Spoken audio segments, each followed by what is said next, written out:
The date is June 26th, 1998. C'est La Vie by Bewitched is taking over the airwaves. David Duchovny and Gillian Anderson are on a special 2 collectible covers of the TV Guide this week. You have to shell out twice for that, which is still $10 each on eBay, you son of a bitch.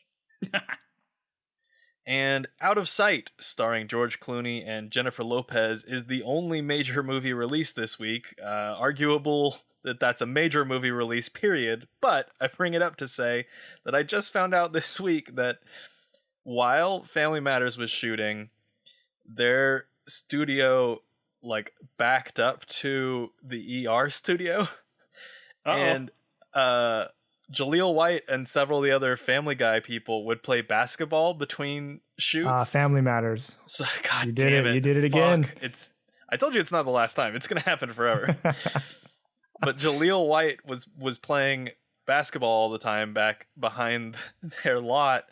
And apparently George Clooney requested that the net be moved between the two so that they could share. And he felt like George Clooney was moving in on his territory, so they had a one-on-one game to settle it. Yes! Oh my gosh. That's some Space Jam shit. And I was just gonna say, yeah. And it was not. Oh, and this was at Warner Brothers, right? It was the Warner Bros. Lot. Yep. Yeah. And the match was interrupted as Les Moonves, the head of Warner's, walks by and sees his 2 most bankable stars basically elbowing each other constantly and yells at them to cut that shit out. Well, I would like to tell Les Moonves to cut all of his shit out and just leave us the fuck alone forever, please. I don't. This is not the only horrible decision Les Moonves has made in his life and career, for sure. Why are people laughing? I refuse to accept this reality. Unfortunately, today is not actually June 26, 1998. It is the end of August, year of our Lord 2020, and unfortunately, the world is a big fucking mess, and we're not super happy about that. I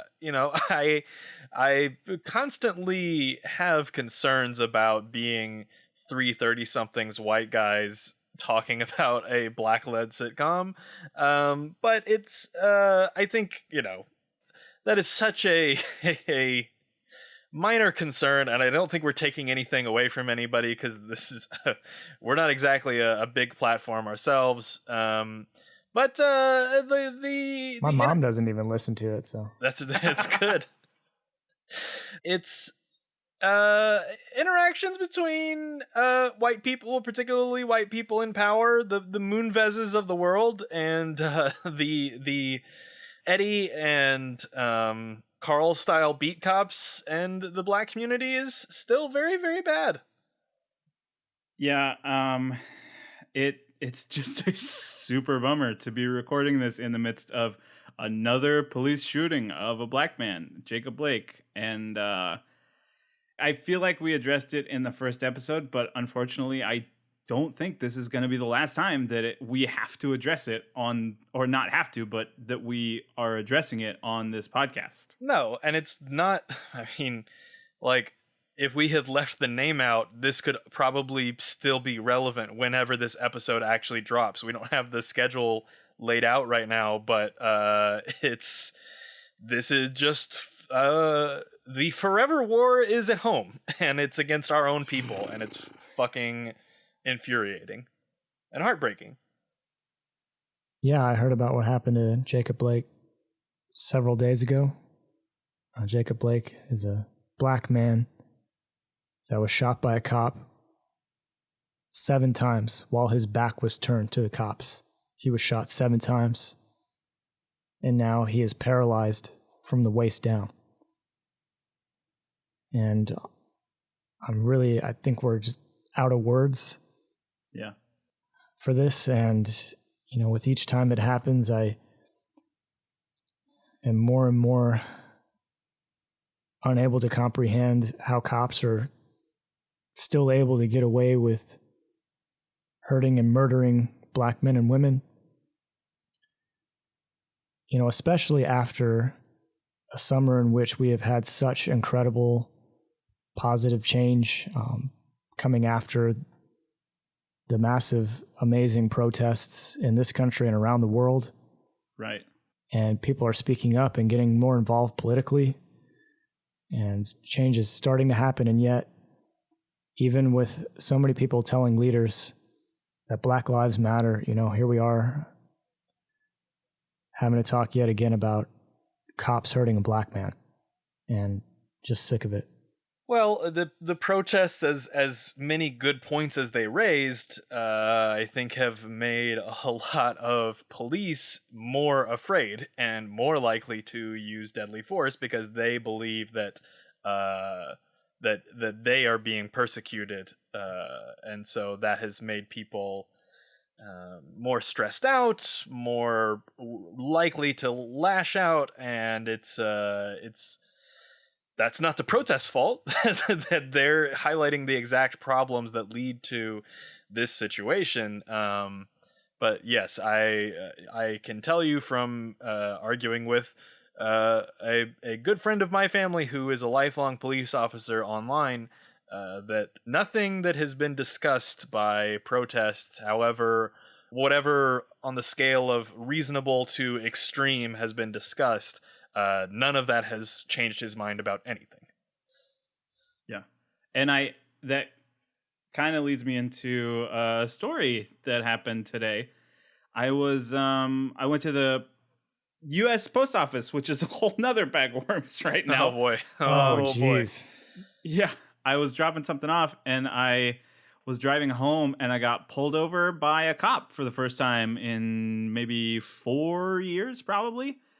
And the entire time there was this like unspoken tension of like the cop being like very in control, but like putting on a show, and I was putting on what my wife calls my in public voice, like, "Oh yes sir, absolutely, oh yeah, this is great interaction that we're having," and the reason I got pulled over was an old registration tag, which got paid 3 months ago, but there's a global pandemic that you may have heard about that caused the DMV to close, and one of my taillights was out. So this white cop walks up without a mask, I might add, and I put on my mask for the interaction. Great. He did not. And the only thing I could think about the entire time after spending all day yesterday thinking about this shooting was I can't imagine how this would go if I wasn't a pasty white boy in a Pokemon t-shirt. And I went home and I immediately donated again to Black Lives Matter and the NAACP. But I guess what I'm trying to say is like, keep going, keep protesting, keep donating, and fucking vote. Yeah, I can't echo any of that any better or any more. It's important to stay active. If you write elected officials, they are legally obligated to, or their staff at least is legally obligated to read that and take note of it. I would never say to abuse the political process specifically just to waste staffers' time and money, but that option is available to you.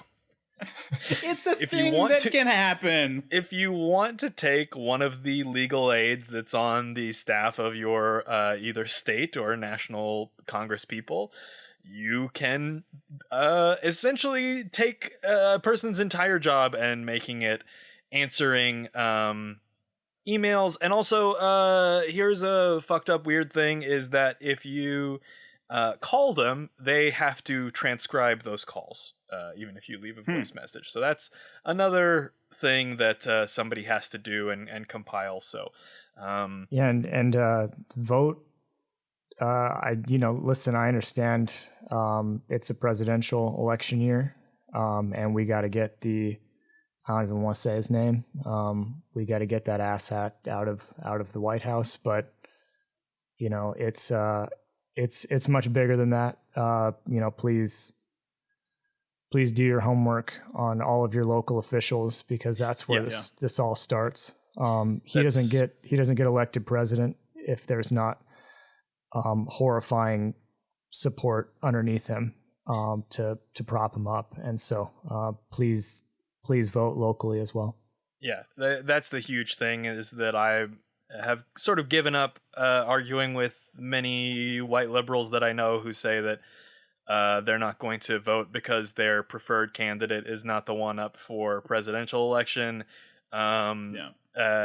Whatever. If you're not going to vote for the presidential election and you're living in a state where you feel like your vote doesn't count, or it doesn't matter either way, that's wrong, but whatever. But please go vote still, and vote for all the local people. Vote all the way down. Vote for your school superintendent, like all that shit. Be as involved as you can. Look up people if you can ahead of time, so that they're not in a crazy online cult. Do you think QAnon believes that oh god, the person who brought us Myrtle Urkel is a cannibal?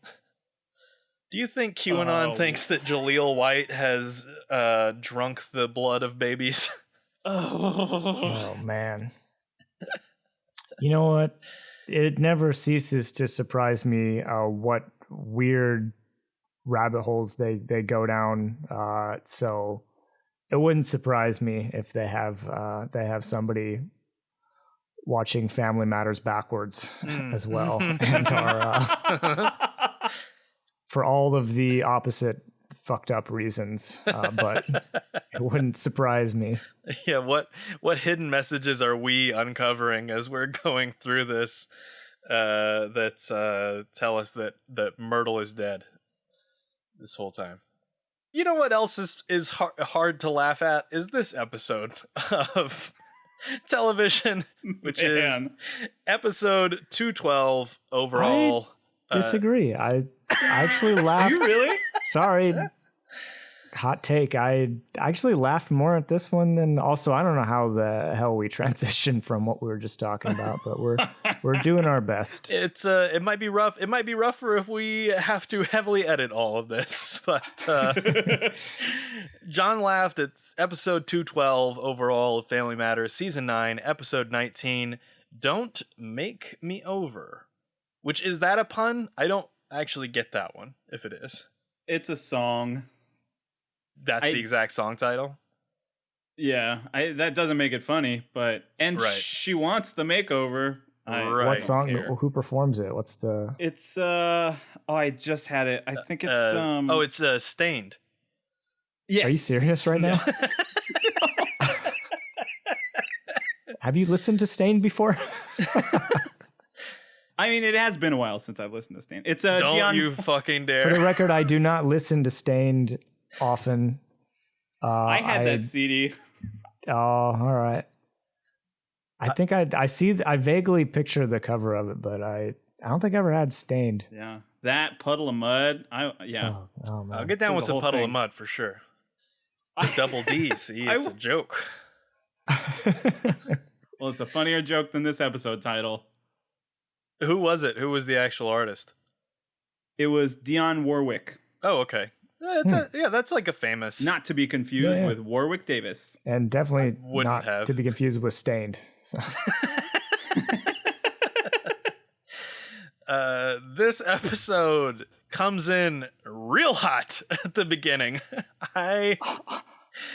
So can I say, like, they're loving the laugh tracks too in this episode. Like, they come in hot with the laugh tracks. I feel like because it's the most straightforward sitcom episode we've had so far. Is, yeah. So they're like, let's like return to full fucking form here. Let's blare these laugh tracks.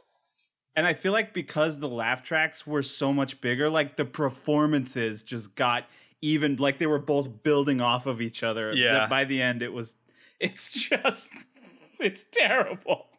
Well, it starts at 11 with a split screen of regular Urkel driving a BMW, but is shaped like a Volkswagen Beetle, and Right? I don't I was understand super that. confused. I was looking, I think they go in close on the hood at one point. Yeah. I'm like, what fucking model of anything is I this? didn't look it up. I just have to believe it's the Urkmobile and move on with my life from there. He's driving. That's the license plate. Oh, it's Urkman. But he is loving life and Yeah. loving driving whatever that car is. all 8 miles an hour that he can get out of it. Such a strange. Because there's call-out. like 10 tons of luggage attached to it. So. Yeah, It's funny because she's staying for the weekend. it's funny Right. because she is him. This is our as a podcast first introduction to, but the last farewell of the show to apparently a long running character named Myrtle Urkel. Oof. Do we who- learn their familial relation I in don't this think they Oh, said it. episode? I don't think we learn like how they're Uh-uh. related. I believe it's a cousin based on like context clues and stuff, but technically because I rewound the opening scene a couple times to like make sure I was understanding what I was seeing, and I don't think that they say at any point, because at the beginning, so if you don't know, bless you, Urkel so Jaleel White is in drag, and it's not that he's dressed as a woman, it's drag because it's so over the top. Like the Yeah. makeup is huge, it's super bright. She has these crazy wigs, and she's dressed like a 1950s housewife from Savannah, Georgia. Yep. And She's a Southern belle. she sure enough is. And I really thought that based on the title of this episode and the still that they showed on Hulu, that this was going to be Urkel was going to be in drag. I did not realize there was a whole Lady Urkel Interesting. that was going to be involved in this. But they apparently a long-running and popular enough character that they felt like they had to tie up her long-running narrative in this episode. Which we find out right away. Again, they do the great sitcom thing of like telling you everything that you need to know about these characters immediately, so that you'll be in on every possible joke. Myrtle Urkel is desperate to marry Eddie Winslow, Yeah. which was extra confusing to me because I thought that she was supposed to be like 60. Right? But he says she's not even 21. She's not 21 yet. Yeah. As soon as she said that, she's really wanting to tie the knot with Eddie, I was like, what? Because I was thinking maybe Myrtle's his mom or Mhm. aunt. I don't know. Yeah. Because there is a cartoonish, genteel Southern accent that Jaleel White's putting on for this, as he says lines like describing Eddie as a tall drink of yoo-hoo that she wants to that makes her want to sip from the well till it's dry. Oh, there I was got some that good reference. ones. There were some good ones later in the episode too. She is, and David, you said at the beginning that you were aware that this was a horny show. Oh boy. This The- It gets episode- worse. Sexual innuendo is just through the roof in this episode. The It's- innuendo is through the roof, and I would say, sexual assault is through the roof in this yes, episode. yes, very much so. Mhm. Yep. we will. Yeah. We will have to cross that We will get there. uncomfortably wet bridge when we get to it. Well, before we get there, there are definitely a lot of moments besides that one. That one definitely included. It just I was wondering anyway, like, why are people laughing? Yes. You know, Yes. in Yes. those yes. uncomfortable moments, Yeah. because I wasn't. You know, when I said this was one to laugh at, there were moments I was laughing at, but it was certainly not the moments of like sexual innuendo. Or even, there's a lot of moments where I'm wondering what the writer's intent was and why the laugh track is being cued here. Well, and there's a lot of that. Yeah, you could potentially say that, like, so this is the first episode that we've seen that's written by women at all, and it's written by two women, Beverly D. Hunter and Meg Deloach. It's directed by our old friend Joel Zwick, Mr. Greek Wedding himself, and I can't tell how much of the, like, really aggressive predatoriness is in the script versus this is Joel, like, blocking it on the day of, okay, pin him to the wall on this one. But it's that and the playing up of the delivery a lot of these lines, or I don't know, maybe some of it was improv. I don't know. Who knows? Yeah, well, okay, so let's get this out of the way, which is, so seems like that's all we're doing this week. I know. Let's get everything out of the way. Let's really just hash it out. So there's a lot of layers to why the show is presenting this as funny and why we are not reacting the same way to this being funny. So first of all, the show is presenting it's just funny to see a man wearing women's clothing. Right? Like, it's not the over the topness. It's that like, Jaleel White is in a dress when he's hot, when he's frumpy, whatever. That is supposed to be amusing to us. And that's not good. No, that's nope. Yeah, it's awful. The idea of a little feeble woman preying on this big man, Eddie, who is, like, as we've said in the previous episodes, super great shape. Eddie is a good-looking big man, and he is ripped to all hell.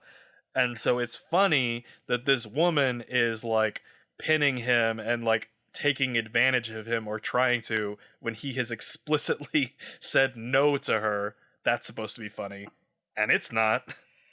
Ooh. And then there's a whole, like, weird middle level of, if this were a man doing it to Eddie, the show, I think, would also think that that's funny. That, like, a man is trying to, like, come on to him, and it obviously technically is a man actor, and that, like, adds a weird level to it. And I think the show would think it's funny if it's a woman too. It's all bad, though, is the thing. Yeah, no, it made me uncomfortable. The whole time I'm like, where are you going? Are you trying to spin this? No, this is all terrible.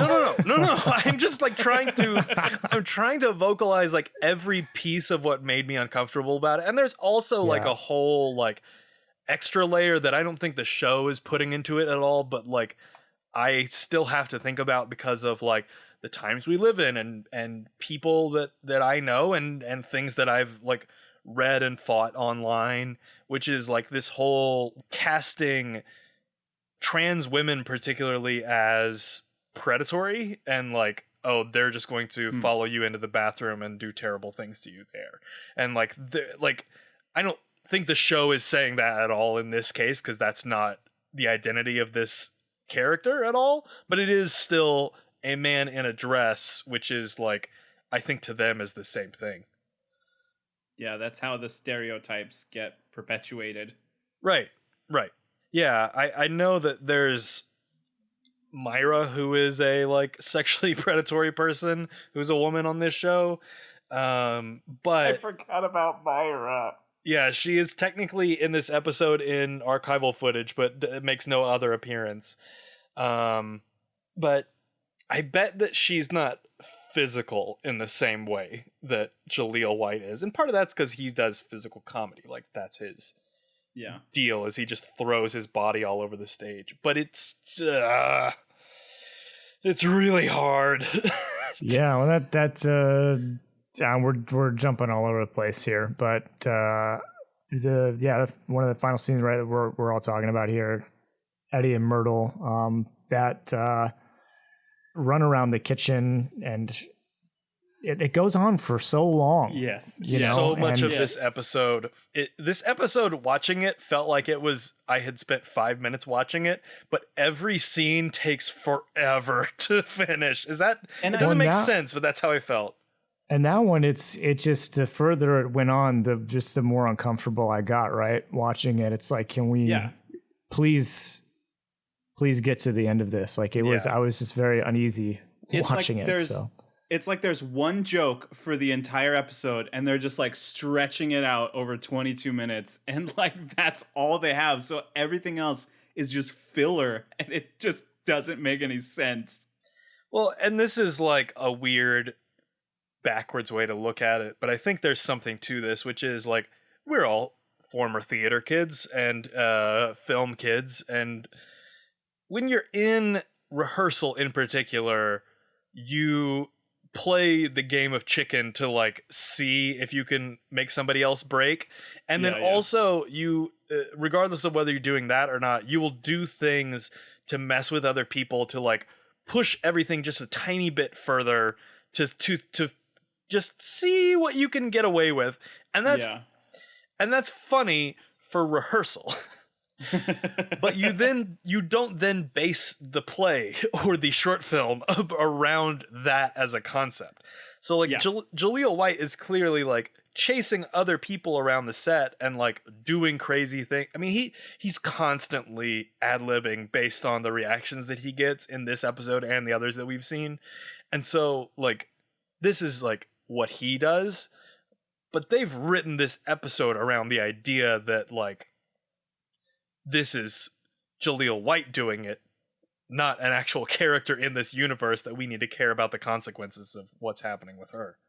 Yeah. Well, the physical comedy is great. He's look, Jaleel White is an incredibly talented guy. He's incredibly talented. But yeah, in this context, you know, when whoever it is, Eddie in this case, says no, you know, at that point, any attempt at comedy ceases to be possible. Not a good look. Yeah. So, and yeah, I mean, that's part of the fascinating thing about watching this in the year 2020. It's a real time warp to, I mean, I think this episode probably could come out today on some terrible show and not really have changed much, but I think that it's the public reaction to it would be significantly different. Whereas this is just like a matter of course back then. Look, there's some dumb jokes about Myrtle in this car. It basically does not matter because we get our first, a cast member comes through the door, says a greeting, and the crowd cheers thing for a main cast member, which they crank it to like 11. I don't know that I would have enjoyed it if not for the fact that the only other time that we've really seen this, well, we saw it when Urkel came back from space, but that felt like, oh, he's safe, let's cheer for Urkel's back on Earth. Right. But the only other time we got this was fake Buzz Aldrin, which made no sense. Right, yeah. Never seen him before or since, and but this one is for Carl, who opens the door, and he is being real sexy. He's so light on his feet. He is moving and a grooving because he just got a shiatsu massage from Ariana. And cue the innuendo. Yeah. Oh my God. Of course, Harriet. And again, she's fantastic in this episode, you know, like we've talked about going back to the finale, like she coming into a very difficult situation, having to finish the show out right there. But she's great. She's fantastic. I really like her. And yeah, it's super weird. And we both will not have to deal with it for very much longer, but also like, I feel like the specter of this is going to haunt us for a long time. That, like, the mom was on her way out the door because things were so bad and et cetera, which we'll deal with. She is upset because she is afraid. I'm not going to say the words rub and tug, but I believe. Well, yeah. It is not. Sorry, please continue. It is not too far to believe that her impression is that Carl is in a very good mood and he's feeling wiggly and jiggly because his ending was very happy. That Ariana is a hottie with a body and she put that body on him in some kind of way. I mean, Carl, this is jumping ahead a little bit, but Carl kind of says it himself. Like when he's like, Yep. I didn't want to tell you that I thought she was attractive because then I thought you wouldn't let her rub on me anymore. That was the only time I've laughed out loud at this whole show. It's like they really just went for that. They just went there. Yeah, and his delivery is so good. Explicit. Yeah, because in this scene, he does lie and says that Ariana is fat and that she has a wanky eye. And I don't know, I wasn't that old in the 90s, but I feel like wank had a different meaning even then. Oh, boy. Yeah, I wrote down wanky eye, and then I went back to read it, and I deleted it, and I wrote wonky. I was like, that can't be right. It can't be a wanky. And then second watch, it sure was wanky. Yeah, it's not wonky, it's not winky, it is a wanky eye. Luckily to rescue us from this everything, Eddie also shows up and also gets a massive cheer because he's arrived with laundry. Because he's a grown man bringing home some laundry. Is it me, or is Eddie a much worse actor this episode? Like, it feels like a switch has flipped and he has like decreased in quality. Maybe we just didn't see that much of. Well, no, the whole like shooting arc was about him and like being in danger and all that stuff. I don't know. Yeah, I feel like he's just like in like comedy mode in this episode. Like he's really hamming it up after that entrance. It is very over the top. We do learn he has his own place, Alex. I know in the finale, you were like, why is he going over to the Rent's house to get ice, to get some ice? So answer corner. I have the answer. So hey, he's got his own place, man. Welcome to the answer annex, officially. Oh. We have no idea why he comes over other than the reason that we all went to our parents' houses in our 20s. Fish and coffee. Yeah. Fish. They don't make it anywhere else.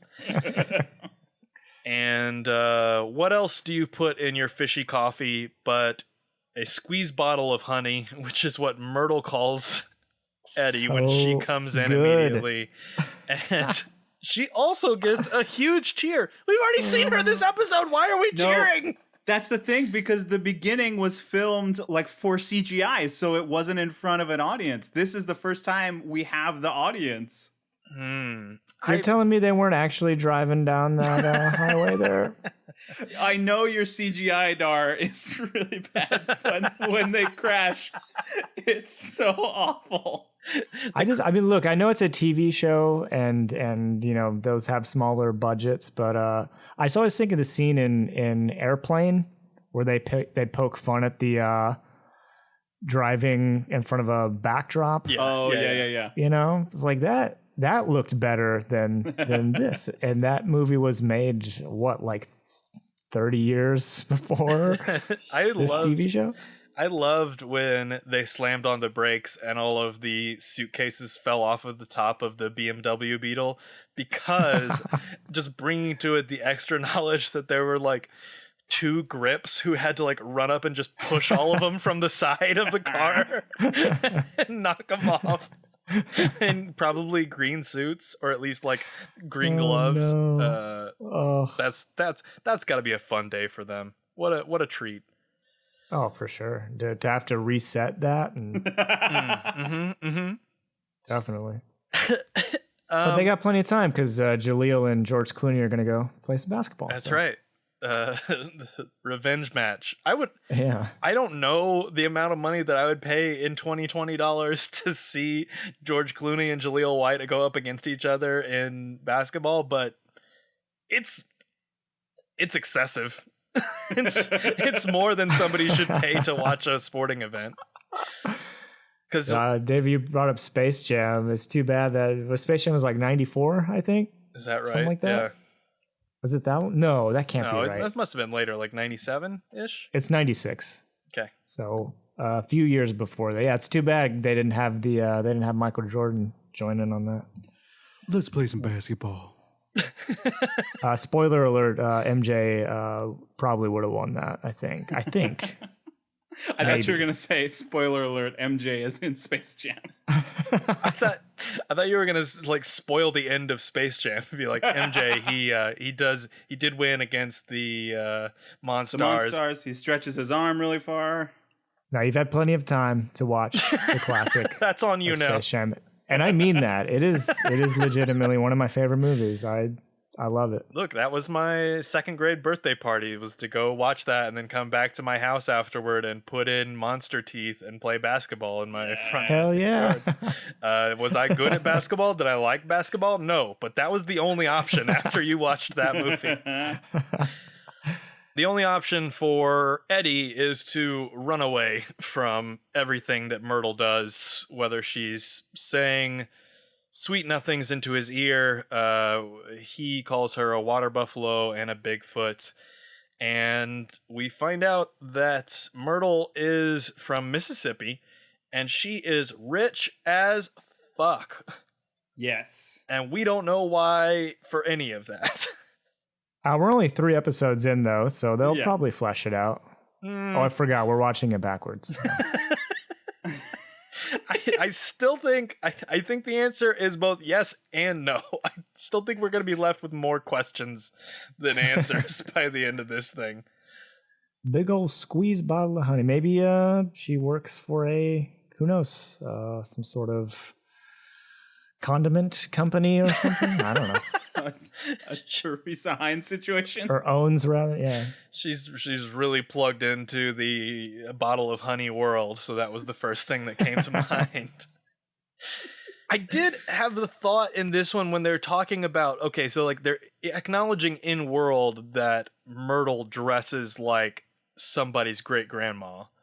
Yeah, and that Laura continues to be an MVP because she seems like she genuinely wants to help and like is so excited. I was gonna say that I have it written down. Laura is still the MVP. Absolutely, I have it written down. One of the all-time greats. She every single week, like you can just she's the best. You know, Myrtle's leaning on her shoulder, looking to her for advice. She's the only so far. Laura is the only sane person, and by a very well, again, she did accept a proposal from Stephen Q. Urkel, so we have some questions about her sanity there. But and in the car ride, they confirm that they are actually dating. Oh yeah, that's a weird thing because in the proposal episode, Carl says that Laura has been dating Stefan Urkel for 3 years. So I guess they're not exclusive, even though they're engaged. Let's keep in mind they got engaged at Disney World. Oh no. So I had the thought, like, as they're going in to do the makeover and get new clothes for Myrtle Urkel, like, I can't tell if they're making fun of, again, this is just like the Urkel family is fucked up and weird and doesn't understand anything about any part of society, or is this like a jab at Southern people? Is this a thing of like, okay, she is weird because she's like from the backwoods, she's from Podunk, Mississippi, and has like oil or ketchup bottle money, and, and so they're like making fun of her like nouveau riche trying to seem like a sophisticate. I don't think I got that. I think it's just that this family is fucked. They're so fucked. There's weasel sausages. You wait for it. I Oh yeah. I can't not think about it. Yeah. I did immediately look up, because we do get a new character, Maxine, in the makeover scene. I was very curious about, do we ever see Maxine again, or is this like a day player of like, we need another person to go with them? Nope. Cherie Johnson is the name of the actress. She is in a shit ton of episodes of this show as Laura's friend Maxine. She also, earlier in her life, Cherie Johnson played a character named Cherie Johnson in the live-action television program Punky Brewster. And she played a character named Cherie Johnson in the animated television program Punky Brewster. She is very much still acting today, has a solid acting resume between the 90s and now, and is... How much are you getting paid to plug? She is... plug that show. scheduled to appear as the character Cherie Johnson in the pilot for the revamp of the live-action television program Punky Brewster. God damn it! To premiere this year. It is really fun to say that, Punky Brewster. It does have a, I don't know. Did they put all of their interesting name juice into Punky Brewster, and then like every other cast member who walked on set, they were like, you're your real name, you're your real name, you're your real name. You're Phil.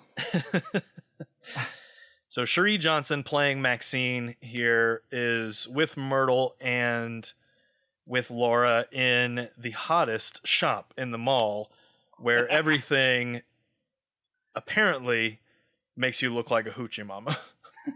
Oh boy. That's not my word. that is what is that is explicitly a quote. said. That is a quote. I got big Stefan vibes from this. 'Cause they walk in and she goes, all right, Myrtle, now Binge is the hottest store in the mall. They've got everything. Like, it's got everything.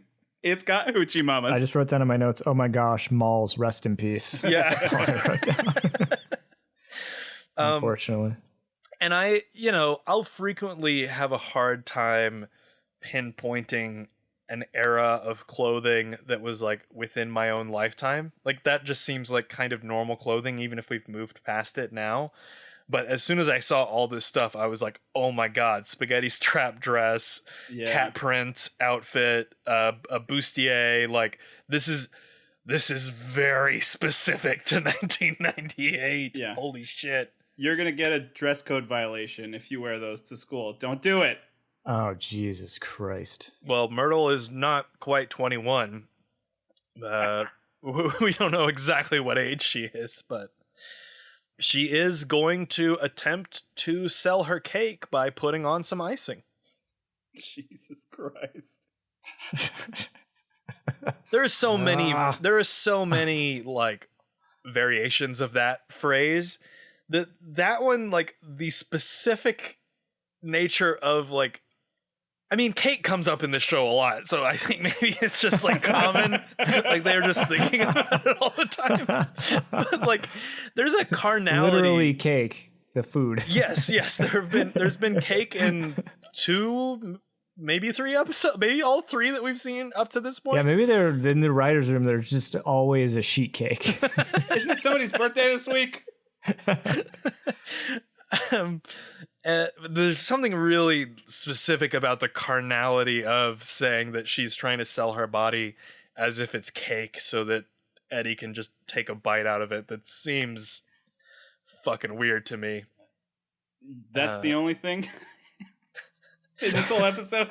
Oh no, not even the only thing in the next 30 seconds, because Myrtle dives in, she goes whole hog into buying 90s fashion, and this is the thing that made me think about like, okay, this is just solely an episode written for Jaleel to go nuts on set and just see how far he can push things. Because he runs around grabbing articles of clothing, throwing it behind him, and yelling, "Charge it!" for, I mean, it had to be 30 seconds, right? It's a fucking slog. Yeah, I checked. It's a full minute. Oh my God. Yeah. The first charge it to the end of the scene, it's a full minute. I thought 30 seconds was too much of a percentage of this episode to spend on this. This is like a 19-minute episode or something. And oh my God, a minute. It feels like forever. Yeah. I mean, just charge it. It's a credit card. It's a credit card. It's free monies, right? You don't have to pay it back, right? But she's also rich. We established it before. She says it again later. Like, she's crazy rich. She should not be charging any of this stuff. Yeah, she's got the big old squeeze bottle of honey. She's got that big old squeeze bottle of honey money. You're just incurring interest. Big old squeeze bottle of honey company. The only way that I entertained myself during this charge it throwing scene, I was about to call it a montage because that's how long it feels, but it's just one long shot, is that, so I must have just blacked out. I don't remember this at all. It's really fine. hard to watch because it is just Jaleel White running across this entire set that they've built for the day of the mall shopping, whatever, just throwing articles of clothing over his shoulder, literally not looking where it goes. Laura is behind him, trailing just a few steps behind throughout the whole thing, but like far enough that he's like really flinging it and she's having to reach to snag it. She grabs like 90%, and it's like 30 things that he throws, and she is a fucking queen. Like, the way that she just snags every single one of these fly balls out of the air is incredible. What a star. We cut, I don't know how intentionally they did this. I mean, they intentionally set up the mom to be looking quote unquote terrible. She's still in full makeup and is still like an attractive lady, so that doesn't really work. But she's like cleaning the house in curlers and like baggy cleaning day clothes. So it's cut from like the height of luxury to we don't know her profession still, but like based on the fact that she's at home in the middle of the day, we don't know if this is a weekend or not. Like, is she a homemaker? I don't know. Well, she's technically an admiral. That is, she's living off her pension. I mean, there was COVID-98 back then, so she is unable to remain socially distanced at home because the door comes a knocking, and who is it but Ariana herself, who is looking for Captain Carl. And we get, as soon as she walks in, we get the, ooh, it's a hot lady! Which it is. I mean, it's fine, but like, I don't understand why. I mean, I understand why, but it's annoying every time sitcoms in particular point that out, because you're like, what else are you working with? That's the whole cast and every guest player you have ever come on, except for like the commish, who like needs to be a fat old white guy for like the type that he's playing. But every other day player is going to be hot because that's how casting works. And she is hot, and she's looking for Captain Carl because he left his credit card at the Rub and Tug Depot. Of course, Harriet is not happy about this. She confronts Carl. He tries like the most basic sitcom, like, nope, that's not what I said. What I said was, no, that not she's a fat sister. She has a fat sister. And then like looks away at the other camera and then goes,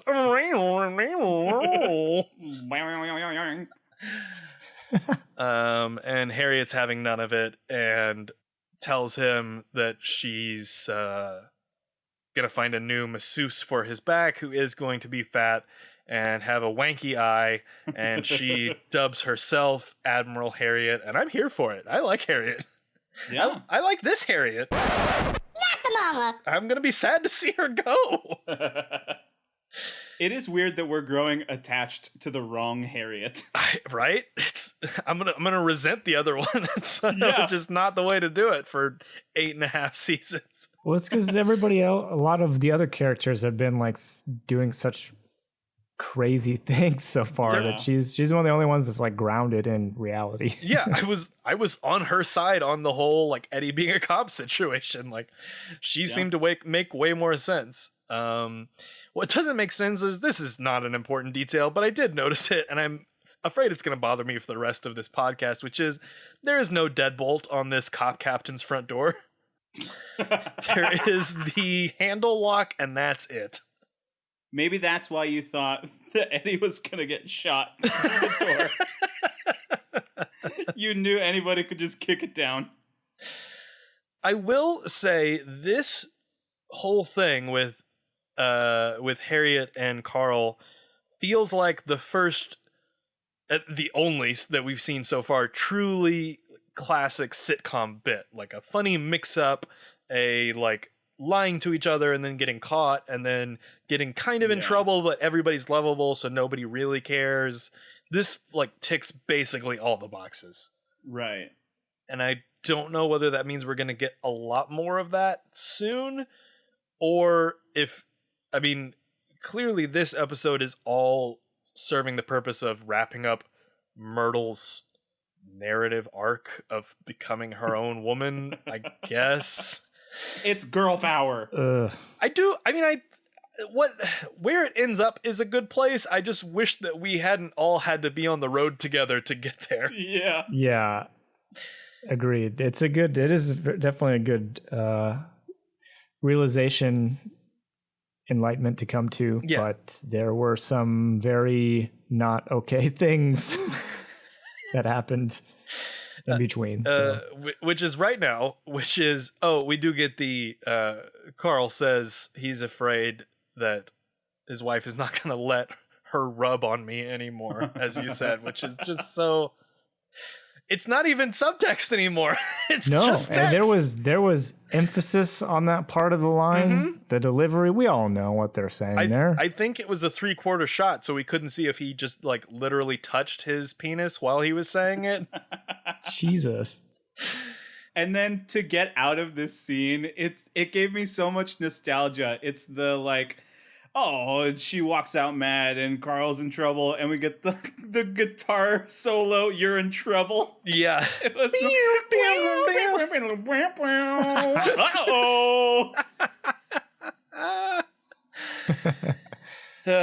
And so that we can have everyone leave the house except for Eddie, who's doing laundry, so that he can be preyed upon. Steve and Laura have to leave as well. They're going to the movies with a full picnic basket. Did everyone else write out every piece of food that is in this? Sure did. I sure did. John, hit me with Let's the go first one one. at a time. So we got Badger chips. Badger I think it's the chips. first one he says. Delicious. David, what was your next delicacy? A fresh jar of squid jelly. Fresh. He needs to emphasize it. Despite the fact that jelly is a preserve. You gotta milk those squids. Was it fresh or new? I guess either way, it's one and the same. And weasel dogs, which are just giant sausage casings apparently filled with weasel meat. And they're furry. But then Jaleel White. Yes. This is one of the only things that almost made me laugh, but because of what's happening in the acting, not because of the scene. But he starts improvising them screaming out in pain as he's biting into them, despite the fact that they've been ground into sausage, that he's living as these weasels and saying, don't eat me, and and Laura is just losing it. She actually she gets so close to breaking in that moment. Yes. And this is gonna be a thing, because this is like the third time that this has happened in 3 episodes. So I move to the floor that we have a new segment, Urkel's Kitchen Nightmares. Well, they're not nightmares to him, He loves it. Yeah, is there some? I mean, it's a legit picnic basket. I mean, he's got fine silverware going on in there too. Yeah, he has the full setup with like fine china that's strapped in and silverware, dinnerware stuff. Urkel's kitchen. No napkins though, which that's good. That's a big no-no. I think you're going to need a few of those. Well, they have also they have those at the movie theater. Oh, right. Unless you want cloth napkins. But the movie theater napkins, you need like 500 of them, like for every one like kernel of popcorn. They're so thin. It's built into the price of the ticket. They better know when they sell me a fucking. Well, I guess at this point it's like a $5 movie, but still. The only other one I had was The Great Urkel Bake Off. Oh, I do like that. I like the nightmares one if they're nightmares for us. They super are every time. Well, I mean, look, I'm not gonna seek out a sausage made out of weasel, but I bet it's like fine. I bet it's okay. I don't ever want badger chips because that's confusing to my brain. Also, guys, this is probably a stretch. But so we know that he likes to dress like the food he is eating. Go. I have a question. Did anybody else notice the red and yellow pattern of what he was wearing? I certainly didn't, and based on our conversation last time, I should have been prepared. So, you know, he needs mustard and ketchup for the weasel dogs. So we're 2 for 2.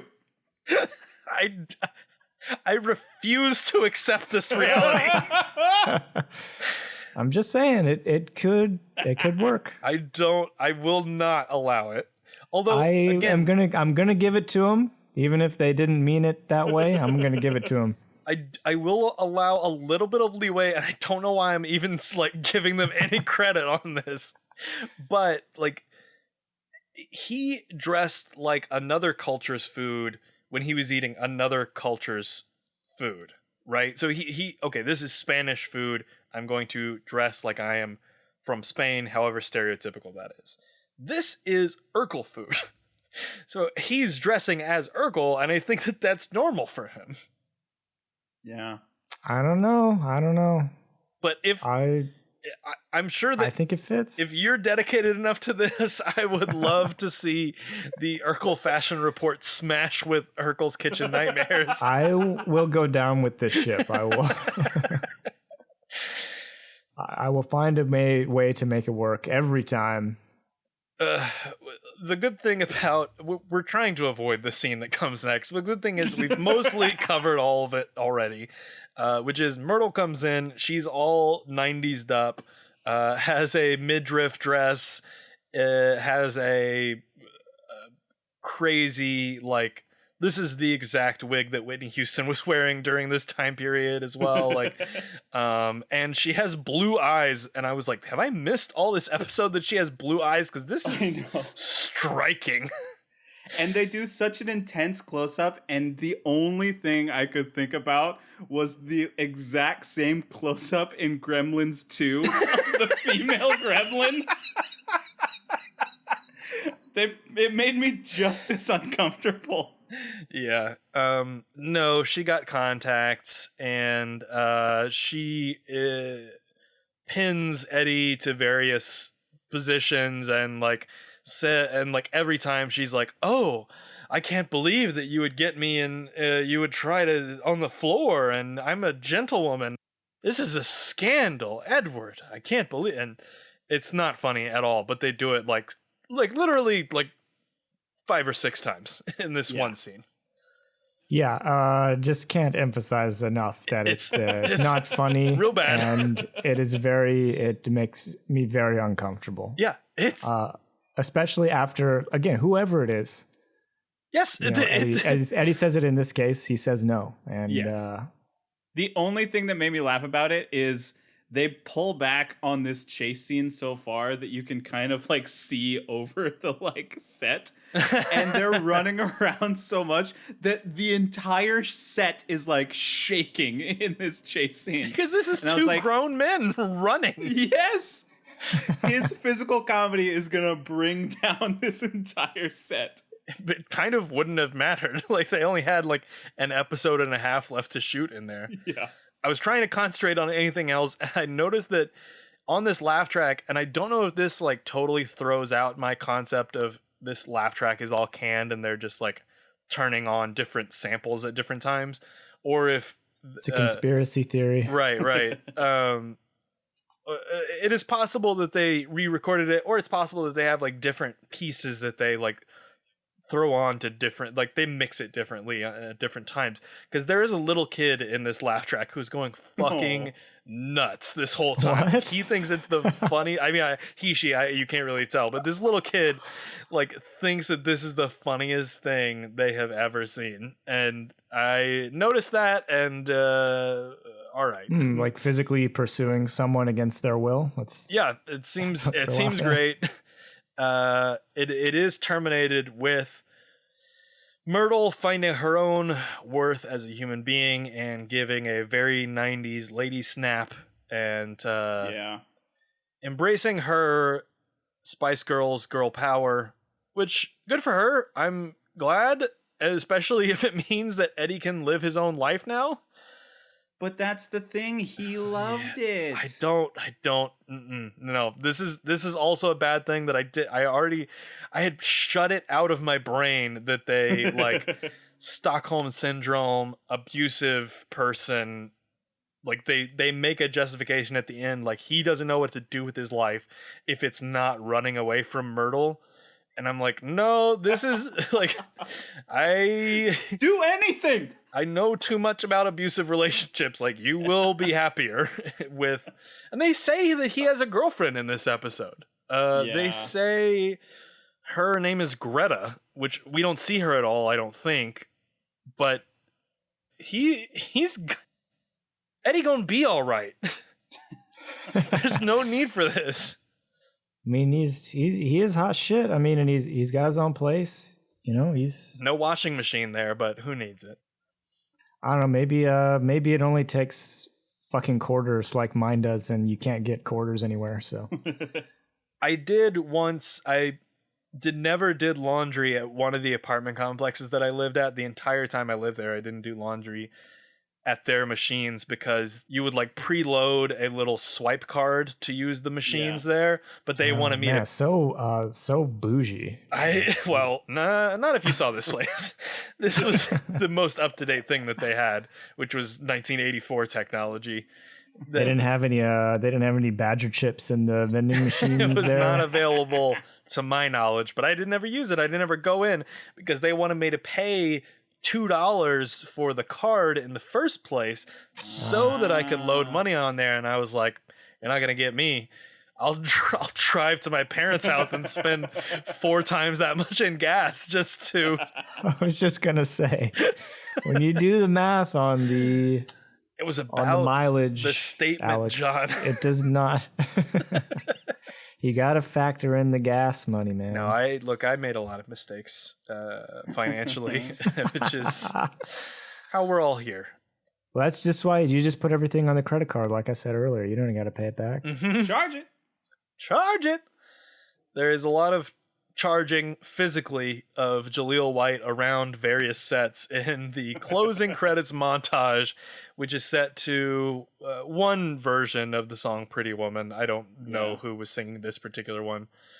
Maybe just like a studio owned one, but there's apparently Myrtle goes back basically to the beginning because we see tiny Jaleel again, like, I mean, I guess it's like pageant drag, but it's still so over the top that it doesn't seem like they're ever trying to make him look like a girl, even though he's a kid and could reasonably like have passed for a young woman because there's nothing to distinguish them when he's that young, but like they just make him look crazy because that's hilarious and we're gonna have to deal with this forever. It looked like one of them was Myrtle getting married? Yes, there are a couple shots where she is in a full wedding dress, one of which she's falling down a gigantic flight of stairs. Yeah. And another of which she's like going on a full PCP rampage at a wedding reception and leaps over a table to crash into another table and knock over the entire like 4-tiered wedding cake. Hell yeah. And again, It's a moment you'll never forget. this is almost all Jaleel White. Like I don't think the falling down the stairs one, but all this other stuff, like him jumping in a lake at one point, him like throwing himself around various sound stages, he commits to these bits. It's kind of admirable except for it's terrible. Yeah, but just like it shouldn't have been on him that he didn't have a tether. It's not on him that he's put in these situations. So. No. Well, I have some information about him being put in these situations. All right. I found an article because when we started, I told you there were 2 characters I wanted you to see. Turns out we already met all of them. So. It was Stefan and Myrtle? Yeah, and this whole ending of this series is just like a Jaleel White character send off. Like nobody else has done anything. Yeah. But I found they did a reunion in 2017, and I will not watch any of it because there will be so many spoilers. But when I Googled Myrtle, the first thing that came up was an article from that reunion, and it is so fascinating because Jaleel White was so uncomfortable doing this character that he cried in his dressing room after the first time he did it. And they didn't do the character for 5 years because his dad was like, you are not allowed to do this character anymore. Really? Holy shit. Yeah, he was so afraid of what his friends would say at school. And like he was just had so much anxiety about it.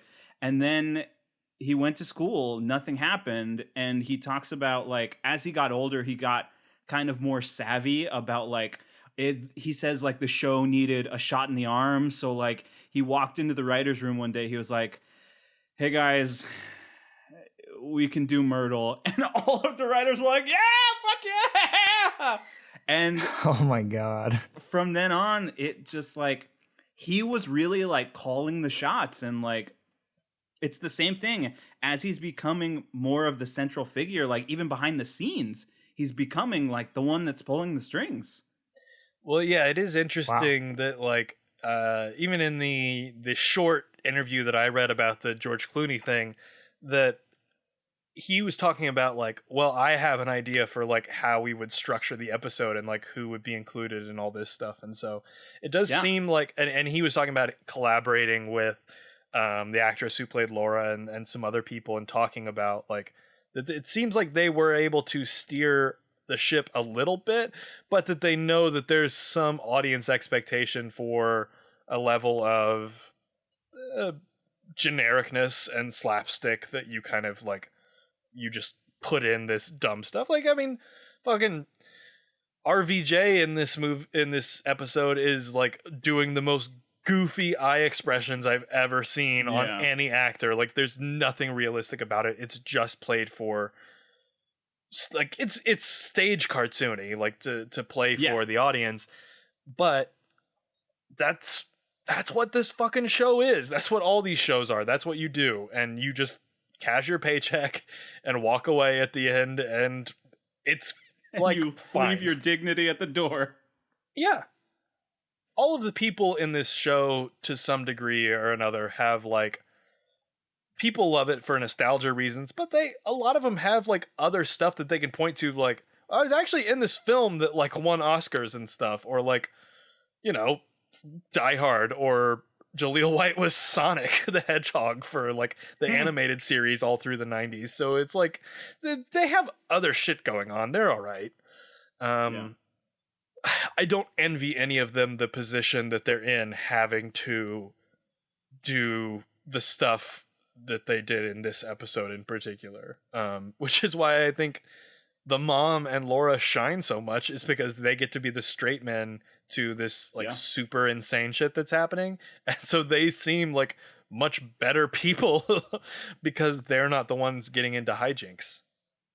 Yeah, I mean, it's like you said last week, Alex, and '90s it's not a super woke time. So No. especially when you're making a show for primetime network television.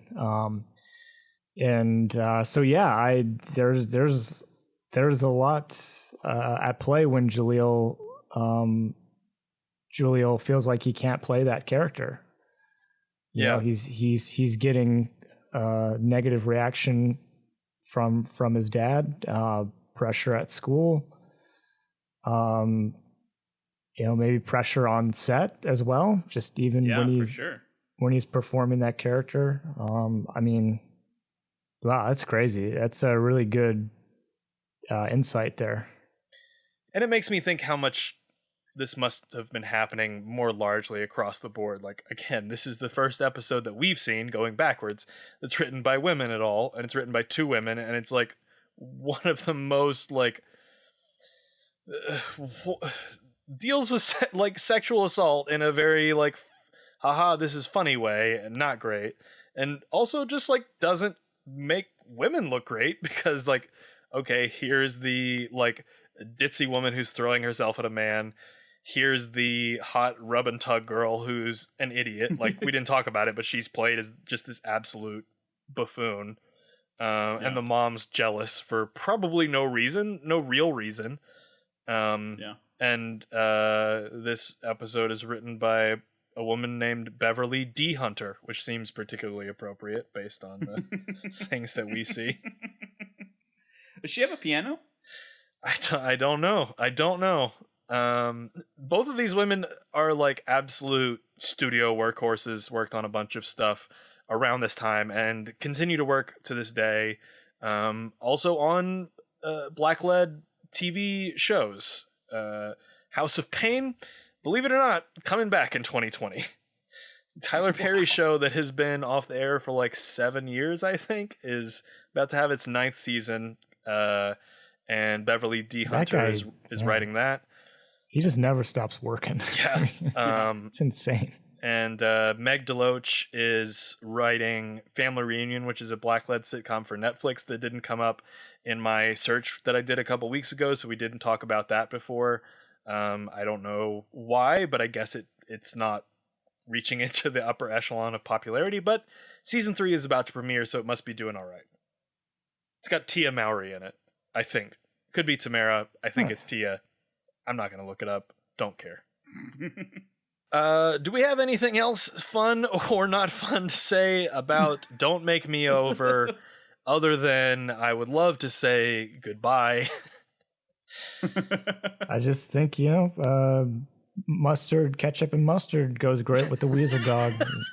And Urkel knows that, and so...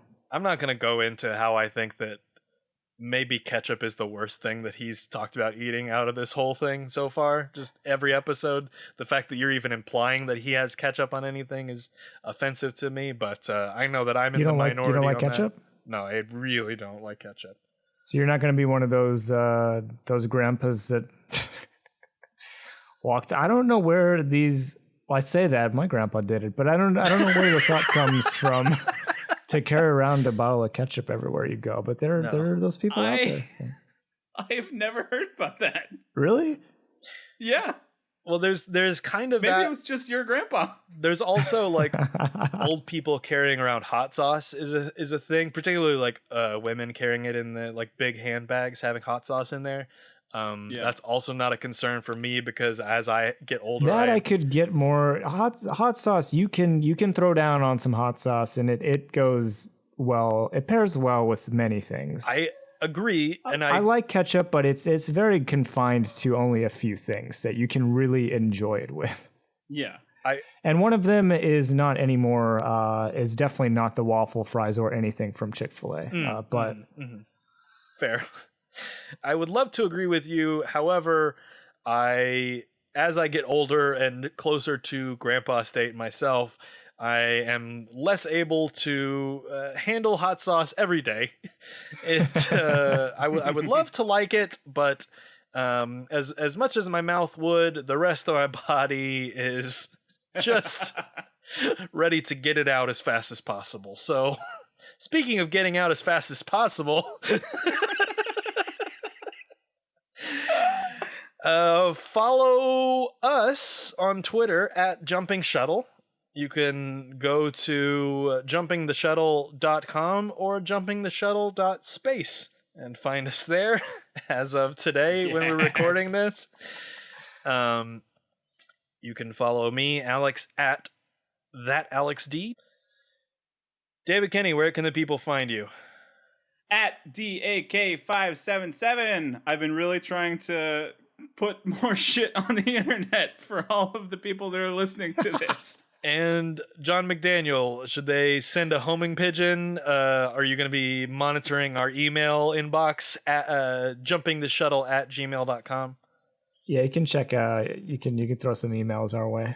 I also did register whyisstevenspace@gmail.com in a more optimistic time in my life, but that's all gone now. We don't need to revisit that wound and pour any hot sauce or weasel dogs into there. Twist the knife. If we get to 100 followers, I will jettison myself into space.